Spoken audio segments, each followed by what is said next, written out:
লাইভটির নিচে একটি share button দেখতে পাবেন।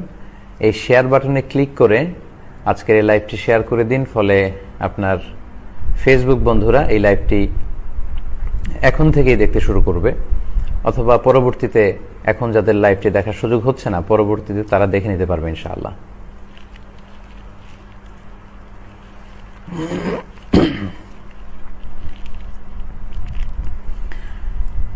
দ্বিতীয় যে কথাটি বলবো, ফেসবুক থেকে একটি মেইল আমার কাছে এসেছে এবং সেখানে বলা হয়েছে যে তোমার নামে যে বিভিন্ন ধরনের ফেক আইডি বা প্রোফাইল আছে, তুমি এগুলোর বিরুদ্ধে রিপোর্ট করতে চাও কিনা। তুমি যদি রিপোর্ট করতে চাও তাহলে ওই আইডি বা পেজগুলোকে আমরা ডিসেবল করে দিব। তো আজকে আমি ঘেটে দেখলাম যে আমার পেজটি ভেরিফাই হওয়ার পরেও অনেকগুলো ফেক পেজ বা অনেকগুলো ফেক প্রোফাইল স্টিল ফেসবুকে আছে, এবং কোনোটাতে আমি দেখেছি যে প্রায় 70,000 ফলোয়ার, কোথাও দেখেছি 1,19,000 ফলোয়ার, কোথাও দেখেছি প্রায় 2 লক্ষ ফলোয়ার। তো এখন আমি যদি এই পেজগুলো বা এই প্রোফাইলগুলোর ব্যাপারে রিপোর্ট করে দেই, তাহলে সাথে সাথে কিন্তু ফেসবুক অথরিটি এগুলোকে ডিসেবল করে দিবে। তো আমি ভাবলাম যে এগুলোর বিরুদ্ধে রিপোর্ট করার আগে যারা এই পেজগুলো চালায় আমার নামে এবং আমার ছবি ব্যবহার করে, তাদেরকে আগে একটা ওয়ার্নিং দেওয়া দরকার, সতর্কবাণী। এই সতর্কবাণীটি দেওয়ার পরেও যারা আমার ছবি এবং আমার নাম ব্যবহার করে ফেসবুক পেজ চালাবেন বা আইডি চালাবেন, শুধুমাত্র তাদের বিরুদ্ধে আমি রিপোর্ট করে দিব।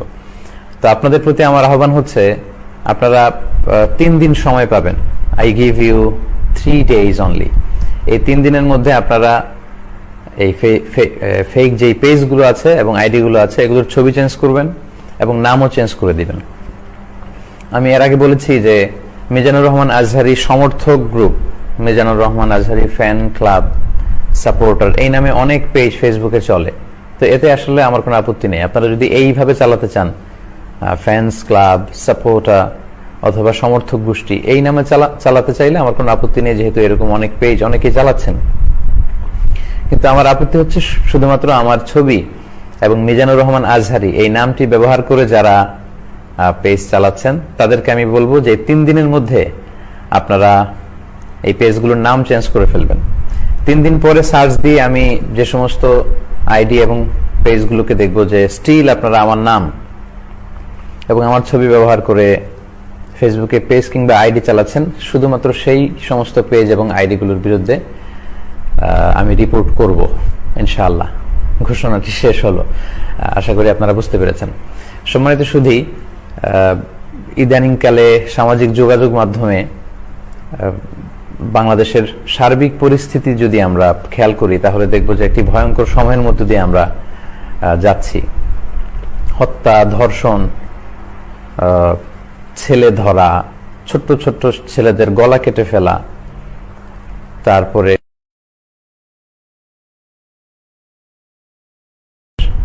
কোমলমতি শিশু ধর্মীয় মন্ত্র পড়িয়ে খাবার বিতরণ করা, এবং খুব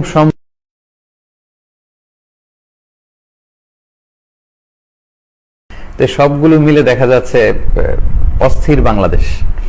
তো এই অস্থির বাংলাদেশে আসলে স্বস্তির কথা আমরা কি শোনাতে পারি আপনাদেরকে, সেটাই হচ্ছে এখন মুখ্য বিষয়। আসলে এগুলো যখন আমরা প্রবাসী থেকে দেশের সার্বিক খোঁজ খবর আমরা নেই, বা সংবাদ মাধ্যমগুলোতে বা সামাজিক যোগাযোগ মাধ্যমগুলোতে এগুলো যখন আমরা দেখি, আমরা আসলেই খুব অস্বস্তিতে পড়ি এবং আমরা খুব উদ্বিগ্ন হই। তো আমরা আল্লাহর কাছে কামনা করি এই সব ধরনের ক্রাইসিস থেকে আমরা যেন ওভারকাম করতে পারি। আল্লাহ আমাদের প্রিয় বাংলাদেশকে হেফাজত করুক।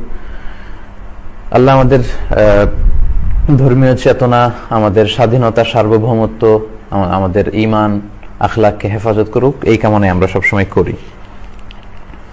আলহামদুলিল্লাহ, ইতিমধ্যে আমাদের লাইভ প্রোগ্রামটিতে প্রায় 11,000 বলবো, 10,700 ভাই বোন যুক্ত হয়েছেন আলহামদুলিল্লাহ, এবং সবাই গণহারে লিখে যাচ্ছেন কংগ্রেচুলেশন।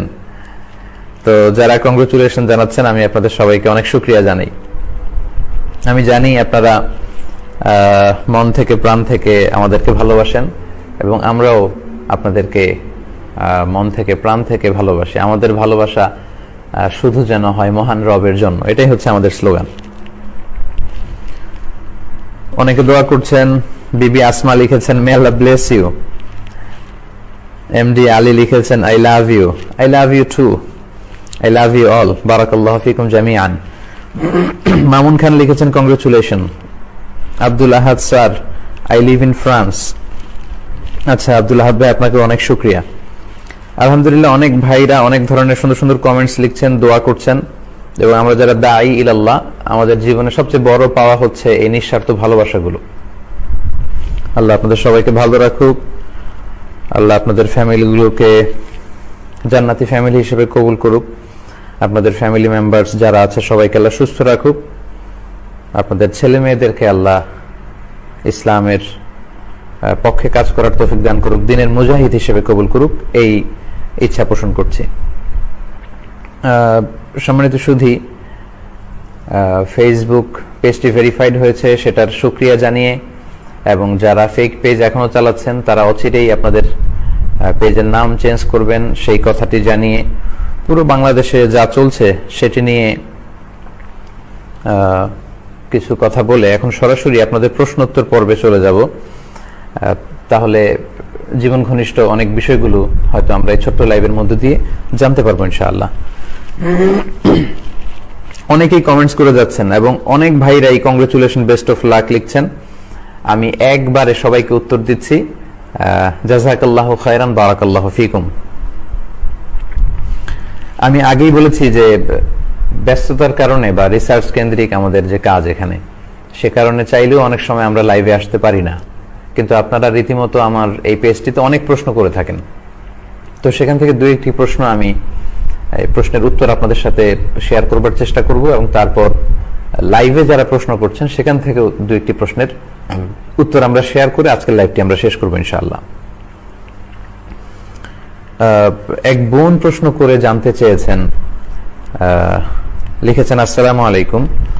ওয়ালাইকুম আসসালাম রাহমাতুল্লাহ। মুহতারাম, নারীরা কি মসজিদে গিয়ে সালাত আদায় করতে পারবে? এটি খুব বহুল আলোচিত একটি প্রশ্ন। প্রায় আমরা এই প্রশ্নগুলো শুনে থাকি, এবং এই প্রশ্ন আমাদেরকে অনেক বোনেরা করে যে আমরা মসজিদে যে সালাত পড়লে সালাত হবে কিনা। প্রিয় বোন, আপনার এই প্রশ্নের উত্তর আমরা বলবো যে আপনি যেখানেই সালাত পড়েন না কেন, আমভাবে পৃথিবীর যে কোনো জায়গাতেই ওই জায়গাটি যদি পবিত্র হয় তাহলে আপনি সেখানে সালাত পড়তে পারবেন। আল্লাহ রাসূল সাল্লাল্লাহু আলাইহি ওয়াসাল্লামকে 5টি বিশেষ বৈশিষ্ট্য দান করা হয়েছে যেটি পৃথিবীর অন্য কোনো নবীকে আল্লাহ তাআলা দেননি। তার মধ্যে একটি হচ্ছে জুইলাত লি আল আরদু মাসজিদান ওয়া তাহুরা। আল্লাহ রাসূল সাল্লাল্লাহু আলাইহি ওয়াসাল্লাম বলেছেন, আল্লাহ তাআলা আমার জন্য পুরো পৃথিবীকে সেজদার জায়গা বানিয়েছেন এবং পবিত্র বানিয়েছেন। পৃথিবীর যে কোনো জায়গায়, যে কোনো বাগানে, যে কোনো গার্ডেনে, মরুভূমিতে, বালুতে, মাটিতে, যে কোনো জায়গায় আমরা আমাদের আল্লাহ তাআলাকে সেজদা করতে পারবো, এবং এই পুরো জমিনটাই হচ্ছে পবিত্র। যারা একটা দল আছে বাংলাদেশে মারিফতের কথা বলে, তো তাদেরকে সালাতের কথা বললে তারা বলে শয়তান তো পুরো জমিনে সেজদা দিয়ে পুরো জমিনটাকে নাপাক করে রেখেছে, তো আমরা কোথায় সেজদা দিব, এজন্য আমরা নামাজ পড়ি না। তো এগুলো হচ্ছে তাদের ফালতু যুক্তি। আসলে পৃথিবীর যে কোনো জায়গায় সালাত পড়া যায়।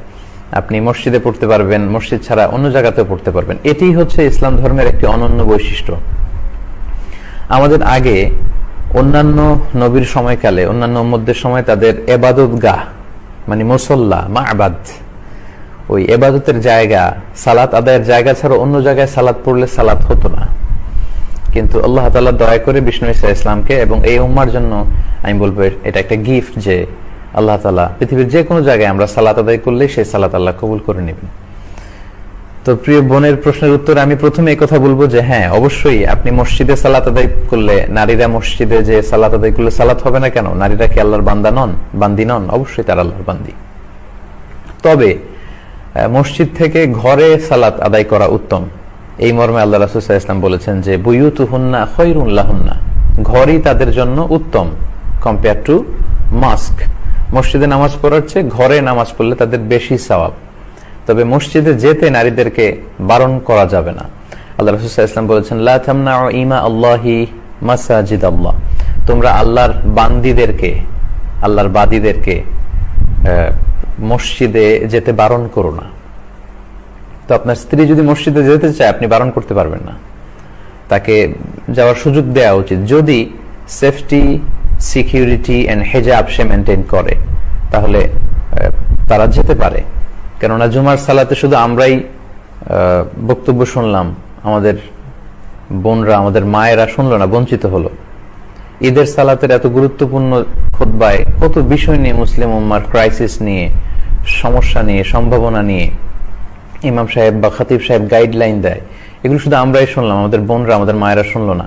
ফলে উম্মাটিক যে ডেভেলপমেন্টের কথা আমরা বলি, এটা কিন্তু সম্ভব না। কারণ নারীদেরকে বাদ দিয়ে আপনি কোনো ধরনের উন্নয়ন এটা করতে পারবেন না। আপনার উম্মাটিক ডেভেলপমেন্ট যদি আপনি বলেন, আপনার ফ্যামিলিকে ইসলামাইজ যদি আপনি করতে চান, আপনার সোসাইটিটাকে যদি ইসলামাইজ করতে চান, পুরুষদের পাশাপাশি বোনদেরকেও এই সমস্ত ইসলামিক প্রোগ্রামে নিতে হবে। জুমার সালাতে, ঈদের সালাতে তাদেরকে যাওয়ার সুযোগ করে দিতে হবে। তো এই জন্য আমরা বলি যে কোনো বোন বা নারী যদি মসজিদে সালাত পড়েন, সে সালাত হবে, এবং মসজিদে যে সালাত পড়তে চাইলে তাদেরকে বারণ করা যাবে না। তবে তাদের জন্য শ্রেষ্ঠ জায়গা হচ্ছে তাদের ঘর, তারা ঘরে সালাত পড়লে বেশি সওয়াব পাবেন। তো আমরা গত কয়েক বছর ধরে বাংলাদেশে মানুষকে ইন্সপায়ার করে আসছে এবং উৎসাহিত করে আসছি যে মসজিদে বোনদের জন্য, নারীদের জন্য, যদিও তারা ঘরে সালাত পড়বে, কিন্তু বোনদের জন্য, নারীদের জন্য একটা স্পেসিফিক, একটা স্পেশাল জায়গা করে দেয়া দরকার, যেখানে ওনারা এসে সালাত পড়বেন। এবং তাদের এন্ট্রেন্স হবে আলাদা, তাদের এক্সিট হবে আলাদা, তাদের ওয়াশরুম হবে আলাদা, তাদের টয়লেট হবে আলাদা। এই সুযোগগুলো প্রতিটা মসজিদে রাখা দরকার, আমরা বলে আসছি। জাতীয় মসজিদ, বাইতুল মোকাররম সহ 2-4টা মসজিদ ছাড়া বাংলাদেশে কিন্তু এই পরিবেশ গড়ে ওঠেনি। যদিও বোনদের ঘরে সালাত পড়া উত্তম, তারপর আমরা মসজিদে নারীদের জন্য নামাজের জায়গা রাখার কথা বলি এজন্য, কারণ আমাদের বোনদের প্রায় ঘরের বাইরে নানা কারণে যেতে হয়। অসুস্থতার কারণে ডাক্তার দেখাতে হবে, লম্বা সময় ডাক্তারের চেম্বারে সিরিয়ালে বসে থাকতে হয়, ডাক্তার দেখিয়ে ওষুধ কিনে আবার বাড়িতে ফিরে আসার মধ্যে তখন যে সালাতের ওয়াক্তগুলো, এই সালাতগুলো কিন্তু আমাদের বোনদের কাজা হয়ে যায়, কারণ তাদের জন্য পর্যাপ্ত সালাতের জায়গা নেই। অথবা আমরা কোথাও ঘুরতে গেলাম, প্রায় দেখা যায় যে আমাদের সাথে যেই আমাদের বোনেরা, মায়েরা আছে, তাদেরকে আমরা মসজিদে ঢোকাতে পারি না, কারণ মসজিদে তাদের জন্য সুন্দর জায়গা নেই, ওযুর জায়গা নেই, ওয়াশরুম নেই। তো বাইরে কোনো প্রোগ্রামে গেলে, কোনো কাজে গেলে, কিংবা আউটিং এ গেলে আমাদের মাদের, আমাদের বোনদের সালাত যেন কাজা না হয়, এজন্য প্রতিটি মসজিদে খুব সুন্দর করে স্থানীয় দায়িত্বশীল যারা, তাদের উদ্যোগে তাদের সালাতের একটি জায়গা রাখা দরকার এবং ওয়াশরুম করে রাখা দরকার। আমরা ছেলেরা প্রায় দেখা যায় যে পানি খেয়ে বের হই, ঘর থেকে পানি খেয়ে তারপরে কাজে বের হই, কিন্তু আমাদের বোনরা যখন যায়, খেয়াল করুন যে ওনারা খুব একটা বেশি পানি খান না। পানি খান না এজন্য যে মাঝ রাস্তায় যদি ওয়াশরুমে যাওয়া লাগে তারা কোথায় যাবেন, কিন্তু মসজিদে যদি বোনদের জন্য আমরা এরকম সুন্দর জায়গা করে দিই, তাহলে তারা কিন্তু এই সুযোগটা পেতে পারে। আমাদের বোনরা কিন্তু ব্লাডারের রোগে আক্রান্ত হয়, তারা অনেকে চেপে রাখে এবং সারাদিন ডিহাইড্রেশনে ভোগে। তো এটা তো অনেকটা অমানবিক। আমরা আরব দেশে দেখেছি, আমি মালয়েশিয়াতে থাকি, এখানে দেখেছি, এখানে প্রতিটি বড় বড় জামি মসজিদে, প্রতিটি সূরাতে নারীদের জন্য আলাদা সালাত আদায়ের জায়গা আছে, ওয়াশরুম আছে, চমৎকার সুন্দর ব্যবস্থা আছে। তো আমি বলবো যে আপনার সালাত মসজিদে পড়লে অবশ্যই আদায় হবে, এবং প্রতিটি মসজিদেই বোনদের জন্য আলাদা সালাতের ব্যবস্থা থাকা উচিত। আশা করি প্রিয় বোন আপনি বুঝতে পেরেছেন। আলহামদুলিল্লাহ, আমরা দেখতে পাচ্ছি ইতিমধ্যে প্রায় 11,000 ভাই বোন আপনারা যুক্ত হয়েছেন। আমি আপনাদের জ্ঞাতার্থে বলবো যে আমরা পেজটি যে ভেরিফাই হয়েছে সেটা নিয়ে কথা বলেছি, এবং ফেক পেজ যারা চালায় 3 দিনের মধ্যে এগুলো যদি অন্য নামে চেঞ্জ না করে তাহলে আমরা রিপোর্ট করব, এটা বলেছি। এবং আমরা কিছু প্রশ্নের উত্তর দিচ্ছি। আপনারা যারা লাইভটিতে যুক্ত হয়েছেন, নিচে শেয়ার বাটনে ক্লিক করে লাইভ প্রোগ্রামটি আপনারা শেয়ার করে দিন, যাতে সবাই এই প্রশ্নোত্তর পর্ব থেকে কিছু না কিছু উপকৃত হতে পারে। আরেকজন ভাই প্রশ্ন করেছেন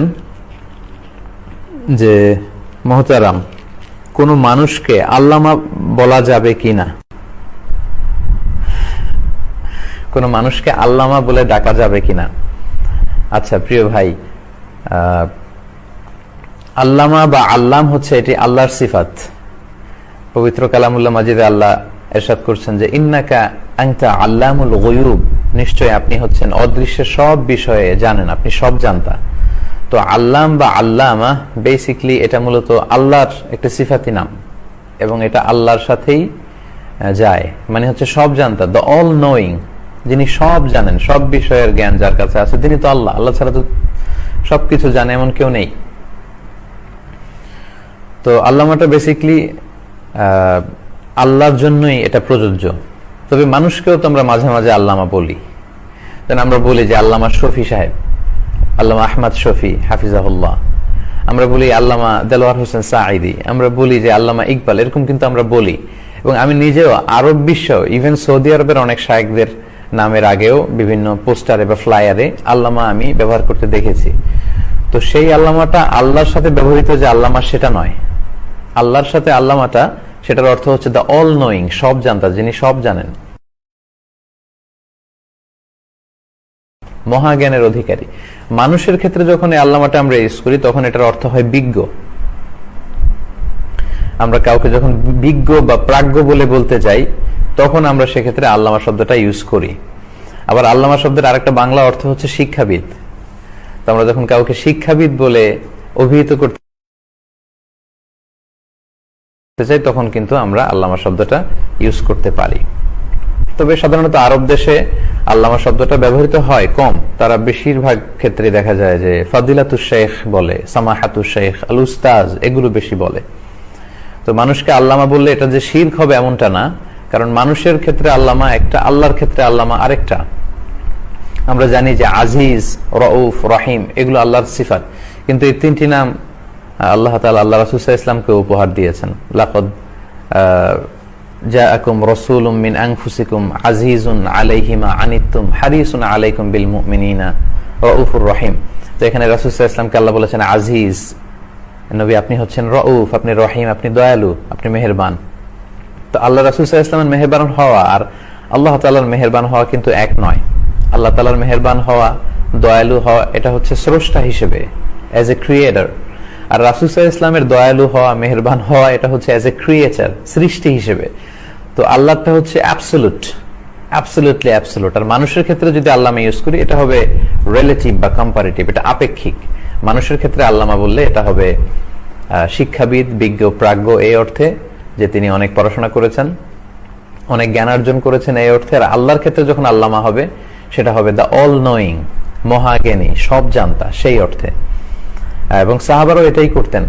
জ্ঞানের কোনো প্রসঙ্গ আসলে সাহাবারা বলতেন আল্লাহু ওয়া রাসূলুহু আ'লাম। আল্লাহ রাসূল সাল্লাল্লাহু আলাইহি ওয়াসাল্লাম প্রশ্ন করলে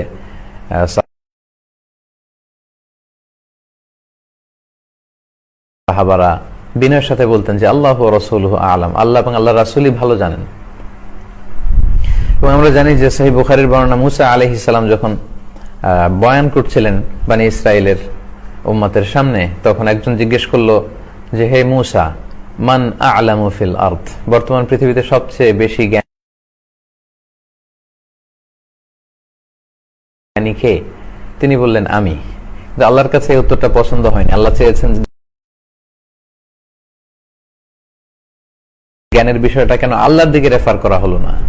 তখন আল্লাহ বললেন, মুসা তুমি ঠিক বলনি, তুমি ভুল বলেছ, তোমার চেয়ে বড় জ্ঞানী আছে। ইযহাব ইলা মাজমাইল বাহরাইন, দুই সাগরের মিলন স্থলে যাও, ওখানে আমার এক বান্দা আছে নাম খাদির, তোমার চেয়েও জ্ঞানী। তো এটা বলে আল্লাহ তাআলা বোঝাতে চাইলেন যে অতিমাত্রায় জ্ঞানী, মহাজ্ঞানী এটা মানুষের ক্ষেত্রে না, জ্ঞানের বিষয়টা আল্লাহর দিকে ফিরিয়ে দেয়াই উত্তম। তো কোন মানুষকে আল্লামা বলা যাবে কিনা এই প্রশ্নের উত্তরে আমরা বলবো যে আল্লাহর ক্ষেত্রে যখন আল্লামাটা আমরা বলি তখন সেটার অর্থ হয় মহাজ্ঞানী বা সব জানতা। আর মানুষের ক্ষেত্রে বিজ্ঞ, প্রাজ্ঞ বা শিক্ষাবিদ এই অর্থে আল্লামা শব্দ ব্যবহার করা যেতে পারে, কোনো সমস্যা নেই ইনশাআল্লাহ। আল্লাহু আ'লাম। ইতিমধ্যে অনেক ভাই বোনরা যুক্ত হয়েছেন, অনেক অনেক প্রশ্ন করছেন। আপনাদের লেখা প্রশ্নগুলো আমরা আবার পড়বার চেষ্টা করবো ইনশাআল্লাহ। অনেক আগেই যারা আমার পেজে বিভিন্ন প্রশ্ন করেছেন আমরা সেই প্রশ্নগুলোকে একটু অ্যাকোমোডেট করার চেষ্টা করি। প্রায় 12,000 ভাই বোন যুক্ত হয়েছেন। আপনারা আশা করব শেয়ার বাটনে ক্লিক করে আজকে লাইভটি শেয়ার করে দিবেন। আরেকজন ভাই প্রশ্ন করেছেন যে নামাজি ব্যক্তির কতটুকু সামনে দিয়ে হাঁটা যাবে। এটাও আমাদের প্রায় আমরা এই পরিস্থিতির মুখোমুখি হই যে নামাজি ব্যক্তির সামনে দিয়ে হাঁটা যাবে কিনা। এক্ষেত্রে উত্তর হচ্ছে, জামাত চলাকালীন সময়ে ইমাম সাহেবের সামনে যদি সূত্রা থাকে, ব্যারিয়ার থাকে, তাহলে মুসল্লিদের সামনে দিয়ে হাঁটা চলা করতে সমস্যা নেই, প্রয়োজনে। কারণ সূত্রাতুল ইমামি সূত্রাতুল মুসল্লি, ইমামের সূত্রাতেই মুসল্লিদের সূত্রা হয়ে যায়। এবং সাহাবারা এমনও ঘটেছে যে জামাত চলাকালীন সময়ে কাতারের মাঝখান দিয়ে এসে ফাঁকা জায়গায় দাঁড়িয়েছেন, তো রাসূল সাল্লাল্লাহু আলাইহি ওয়াসাল্লাম কিছু বলেননি, অন্যান্য সাহাবারও বিরোধিতা করেননি, এটা জায়েজ আছে। কিন্তু আপনি যখন একাকী সালাত আদায় করবেন তখন আপনার সামনে দিয়ে কেউ ক্রস করতে পারবে না। এবং এটি এত বড় গুনাহের কাজ, কারণ বান্দা যখন সালাত পড়ে ওয়া ইউনাজি রব্বাহ, সে তার রবের সাথে গোপন আলাপ করে, কথা বলে, যদিও অনেকে আমরা এটা ফিল করি না। তো সেই সময় আপনি মাঝখান দিয়ে যাবেন, এটা মোটেও কাম্য না। এবং আল্লাহ রাসূল সাল্লাল্লাহু আলাইহি ওয়াসাল্লাম বলেছেন, লাউ ইয়ালামিল মারু বাইনা ইয়াদাইল মুসাল্লি মা আলাইহি মিনাল ইসম, সালাত আদায়কারী ব্যক্তির সামনে দিয়ে যে ক্রস করে, তার সামনে দিয়ে যে হেঁটে যায়, সে যদি জানতো যে এই হেঁটে যাওয়াতে, ক্রস করাতে তার কি পরিমাণে পাপ হয়েছে, তাহলে সেখানে সে 40 দিন কিংবা 40 সপ্তাহ কিংবা 40 বছর দাঁড়িয়ে থাকাটাকেও শ্রেষ্ঠ মনে করত। সে সেখানে দাঁড়িয়ে ওয়েট করত, সে সালাত আদায়কারী ব্যক্তির সামনে দিয়ে ক্রস করে যেত না। তো এত বড় হুঁশিয়ারি দেওয়ার পরেও আমরা যদি এটা কেউ করে ফেলি, এটা ঠিক হবে না। বেখেয়ালে অন্যদিকে তাকিয়ে আছি, চলে গেলাম, সেটা ভিন্ন কথা। কিন্তু আমাদের মধ্যে অনেকেই দেখা যায় যে সালাত আদায় করছে, তার সামনে দিয়ে হেঁটে যাচ্ছি, এটা যেন আমরা কখনো না করি। তো ভাই প্রশ্ন করেছেন যে কতটুকু সামনে দিয়ে যাওয়া যাবে। এক্ষেত্রে দুইটি মত আছে। একটি মতামত হচ্ছে সিজদার জায়গা যদি সূত্রা কেউ দেয়, প্রথম কথা হচ্ছে কেউ যদি সূত্রা দিয়ে সালাত পড়ে, তাহলে সূত্রার বাইরে দিয়ে আপনি যেতে পারবেন, সূত্রার ভেতর দিয়ে আপনি যেতে পারবেন না, এক্সেপ্ট মসজিদুল হারাম, এরকম খুব ক্রাউডি জায়গা, যেখানে যেটা মাতাফ এবং মুসাল্লা একসাথে, তাওয়াফেরও জায়গা আবার সালাতেরও জায়গা, তখন সামনে দিয়ে গেলে সেটা ভিন্ন ব্যাপার। কিন্তু আমাদের মসজিদগুলোতে আমরা অনেক সময় যে ভুলটা করি, সালাত শেষে এমন জায়গায় সুন্নাহ পড়তে দাঁড়াই, তখন অন্যান্য মুসল্লিদের জন্য বের হয়ে যাওয়াটা খুব কষ্টকর হয়ে দাঁড়ায়। এটা কিন্তু ঠিক না। আপনাকে এমন জায়গায় দাঁড়াতে হবে, সালাত শেষে সাহাবারা মসজিদে নববীর যে উস্তুয়ানা পিলারগুলো আছে, ওগুলো খুঁজে খুঁজে সবাই দাঁড়িয়ে যেতেন সালাত পড়ার জন্য। তো আমরাও যেন এরকম এমন জায়গায় দাঁড়াই যাতে অন্যদের ক্রস করতে, হেঁটে যেতে সমস্যা না হয়। অথবা এখন আলহামদুলিল্লাহ মসজিদগুলোতে ছোট ছোট সূত্রা পাওয়া যায়, সূত্রা নিয়ে যেন দাঁড়াই। তো কেউ যদি সূত্রা দিয়ে সালাত আদায় করে, তার সূত্রার ভেতর দিয়ে যাওয়া যাবে না। আর সূত্রা ছাড়াও যদি পড়ে, তাহলে তার সেজদার জায়গা পর্যন্ত যাওয়া যাবে না, তার বাইরে দিয়ে যাওয়া যাবে। আরেক বর্ণনায় আছে সালাসাতু আযরু, 3 গজ বা 3 হাত। আপনি যেখানে মুসাল্লায় সালাত আদায় করতে দাঁড়ালেন, 3 হাত হিসেব করে তার বাইরে দিয়ে যেতে হবে, এর ভেতর দিয়ে আপনি যেতে পারবেন না। এবং এটাকে আল্লাহ রাসূল সাল্লাল্লাহু আলাইহি ওয়াসাল্লাম এতটা শক্তভাবে প্রেসক্রাইব করেছেন যে কেউ যদি সূত্রা দিয়ে সালাতে দাঁড়ায়, আর এই সূত্রার মাঝখান দিয়ে কেউ যদি ক্রস করতে চায়, তাহলে ফালিয়াদফাহু, মুসল্লি যেন তাকে থামিয়ে দেয়। আপনি সালাত পড়ছেন, সূত্রা দিয়ে কেউ যাচ্ছে, আপনি তাকে থামিয়ে দিবেন। আল্লাহ রাসূল সাল্লাল্লাহু আলাইহি ওয়াসাল্লাম এটা রেকমেন্ড করেছেন, এতে সালাত নষ্ট হবে না। সে হয়তো বেখেয়ালে যাচ্ছিল, আপনি থামিয়ে দিলে সে বুঝে যাবে, এই পাপ থেকে সে বেঁচে যাবে। আবার যদি আসতে চায়, আল্লাহ রাসূল সাল্লাল্লাহু আলাইহি ওয়াসাল্লাম বলেছেন ফালিয়ুকাতিলহু, সেজন্য তাকে ধাক্কা মারে, সেজন্য তাকে অ্যাটাক করে। তো অ্যাটাক করার উদ্দেশ্য এই না যে আমি সালাতে পড়ে সালাত চলাকালীন অবস্থায় আরেকজনকে আঘাত করব, ঘুষি মারবো না। এটা আল্লাহ রাসূল সাল্লাল্লাহু আলাইহি ওয়াসাল্লাম গুরুত্ব বুঝিয়েছেন এবং তাকে যেন আমরা আটকে দেই, এটা বুঝিয়েছেন। তো সম্মানিত ভাই, তাহলে কতটুকু সামনে দিয়ে যাওয়া যাবে? আমরা বলবো যে সূত্রা থাকলে সূত্রার ভেতর দিয়ে যাওয়া যাবে না, বাইরে দিয়ে যাওয়া যাবে। সূত্রা না থাকলে সেজদার জায়গা কিংবা অ্যাজিউম করে 3 হাত পরিমাণ জায়গার বাইরে দিয়ে আমাদেরকে যেতে হবে। আল্লাহ তাআলা আমাদের সবাইকে কথাগুলো বুঝার এবং আমল করার তৌফিক দান করুক। আরেক ভাই প্রশ্ন করেছেন, অনেকে বলে জিনা থেকে বাঁচতে কেউ যদি মাস্টারবেশন করে তাহলে সেটা দর্শনীয় নয়, এমন কথা অনেকে বলে থাকে। এ ব্যাপারে ইসলাম কি বলে? আচ্ছা, জিনা থেকে বা ব্যভিচার থেকে বেঁচে থাকার জন্য মাস্টারবেশন করা যাবে কিনা, হস্তমৈথুন? না সম্মানিত ভাই, এটা আপনি করতে পারবেন না। যদিও কেউ খুব মাইনর স্কলাররা, অল্প সংখ্যক কিছু স্কলাররা এই মত দিয়েছে যে জিনা থেকে বাঁচতে চাইলে মাস্টারবেশন করা যাবে, কিন্তু আসলে এটা ইসলামের বেঁধে দেওয়া কোনো প্রেসক্রিপশন নয়। এবং মেজরিটি স্কলাররা বলেছেন এই হস্তমৈথুন বা মাস্টারবেশন এটা মিনাল মুহাররামাত, এটা হারাম। মেজরিটি স্কলাররা, চার মাযহাবের সবাই বলেছে। আলাদা আলাদা কিছু স্কলাররা এরকম মত পোষণ করেছে। আল্লাহ সূরাতুল মুমিনুন, আল্লাহ যখন মুমিনদের গুণাবলীর কথা বলছেন, আল্লাহ বলছেন ওয়াল্লাযীনা হুম লিফুরুজিহিম হাফিযুন, বিশ্বাসী বান্দাদের বৈশিষ্ট্য তো এই যে তারা তাদের প্রাইভেটকে হেফাজত করবে, মানে তাদের লজ্জাস্থানের হেফাজত করবে। এটা অত্যন্ত গুরুত্বপূর্ণ। এবং আল্লাহ রাসূল সাল্লাল্লাহু আলাইহি ওয়াসাল্লাম বলেছেন মাইয়াদমান লি মা বাইনা লিহিয়াইহি ওয়া মা বাইনা রিজলাইহি আদমান লাহুল জান্নাহ, আমার যে উম্মত দুটি অঙ্গের পাপ করবে না বলে আমাকে গ্যারান্টি দেয়, আমি তাকে জান্নাতের গ্যারান্টি দেই। তার একটি হচ্ছে দুই চোয়ালের মাঝখানে যা আছে মানে জিহ্বা, আর দুই পায়ের মাঝখানে যা আছে মানে লজ্জাস্থান, এই দুইটি অঙ্গের পাপ যদি কেউ না করে তাকে বিষ্ণু ইসলাম জান্নাতের গ্যারান্টি দিয়েছেন। এবং সূরাতুল মুমিনুনের ওই আয়াতেই আল্লাহ বলছেন যে যারা স্ত্রী ছাড়া বিবাহ বহির্ভূত কোনো উপায়ে তার সেক্সুয়াল প্লেজারকে ফুলফিল করতে চাইবে ফাউলাইকা হুমুল আদুন, খুব সুস্পষ্ট আল্লাহ বলেছেন যে তারা সীমা লঙ্ঘনকারী। এবং স্কলাররা এই আয়াতটাকেই দলিল হিসেবে পেশ করেন মাস্টারবেশন হারাম হওয়ার ব্যাপারে, যে তারা সীমা লঙ্ঘনকারী, এটা কবিরা গুনাহ, এটা করা যাবে না। সো যারা বলে যে জিনা থেকে বাঁচতে মাস্টারবেশন, না, এটা সমাধান নয়। আমরা যদি ইসলামিক সলিউশনের দিকে খেয়াল করি তাহলে দেখব যে আল্লাহ কোরআনে ধৈর্য ধারণ করতে বলেছেন, বিয়ে করতে বলেছেন, ওয়ালিয়াস্তাফিফিল্লাযীনা লা ইয়াজিদুনা নিকাহান হাত্তা ইউগনিয়াহুমুল্লাহ, আল্লাহ কাউকে সামর্থ্য দেওয়ার আগ পর্যন্ত সেজন্য নিজেকে বাঁচিয়ে রাখে, পবিত্র অবস্থায় থাকে, সেজন্য ধৈর্য ধারণ করে। এবং আল্লাহ রাসূল সাল্লাল্লাহু আলাইহি ওয়াসাল্লাম যুবকদেরকে উদ্দেশ্য করে বলেছেন ইয়ামা আশারাশ শাবাব, হে যুবক সম্প্রদায়, মান ইসতাতা মিনকুমুল বাআতা ফালিয়াতাযাওয়াজ, তোমাদের মধ্য থেকে যাদের শারীরিক সামর্থ্য আছে, আর্থিক সঙ্গতি আছে, তারা বিয়ে করো।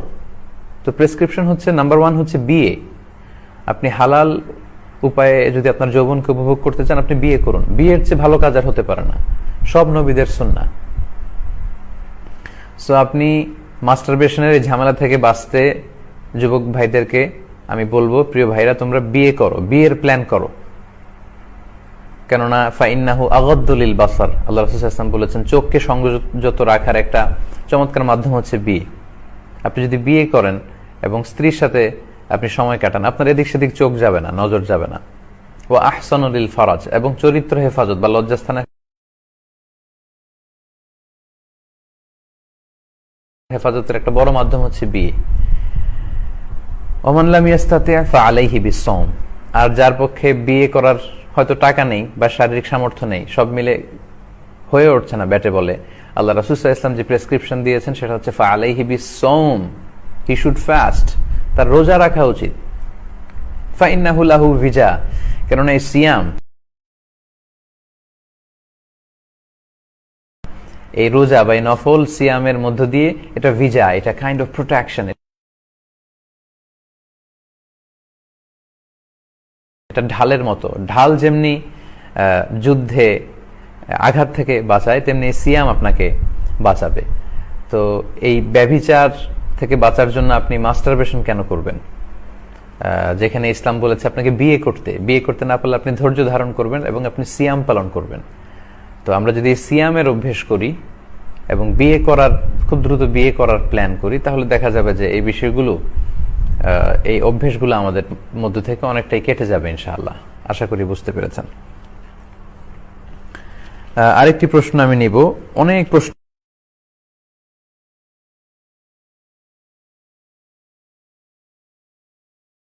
করেছেন, সেখান থেকে আরেকটি প্রশ্ন নিয়ে আমি লাইভ কিছু প্রশ্নের উত্তর করবো ইনশাআল্লাহ। একজন ভাই বলেছেন জাকাতের টাকা দিয়ে বিয়ের ব্যবস্থা করে দেয়া যাবে কিনা। অনেক সুন্দর প্রশ্ন।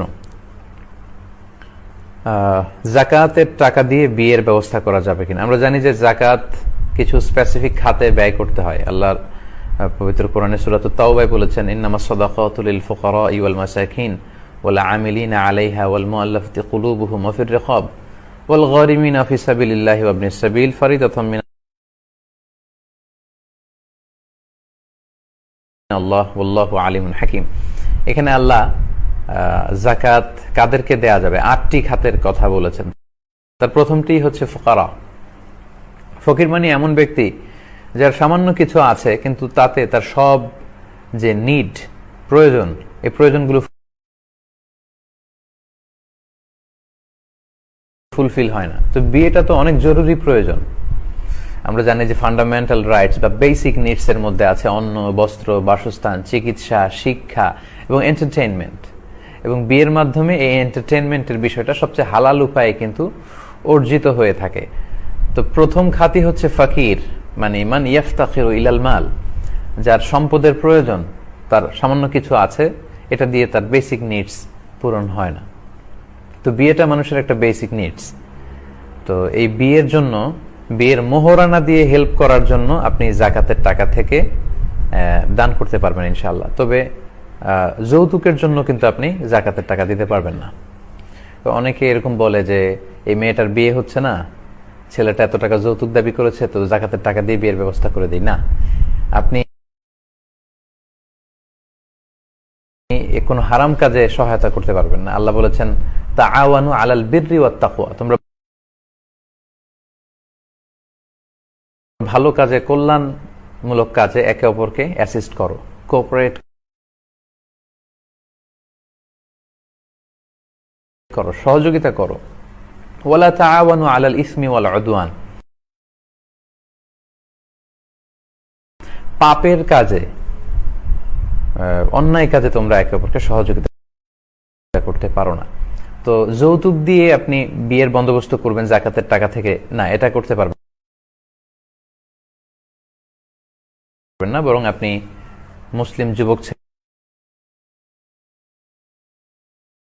ছেলেদেরকে বিয়ের জন্য মোহরানার টাকা দিয়ে হেল্প করে আপনি জাকাত।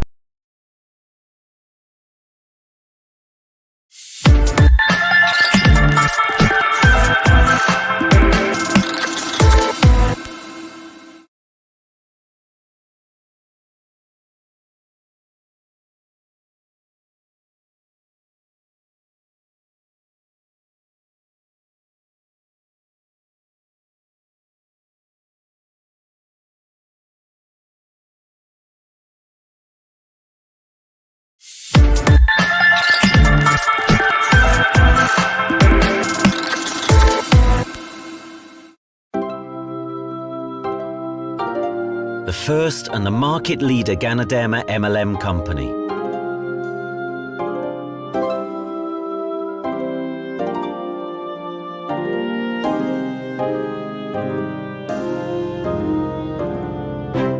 The largest Ganoderma cultivation in the world.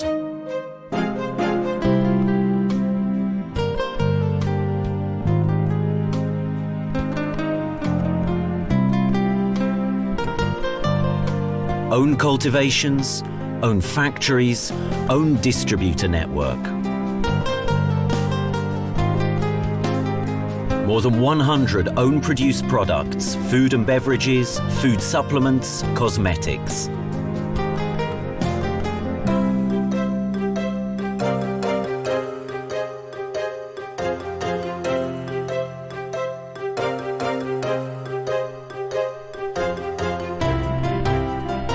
A 300% rate of exchange increase in the past 1 year.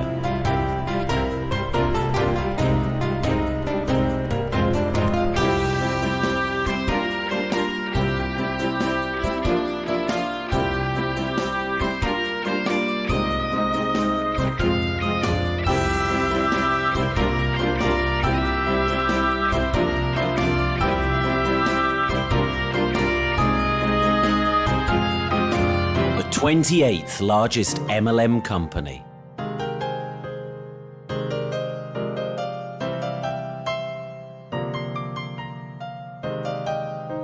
One world, one market business building concept.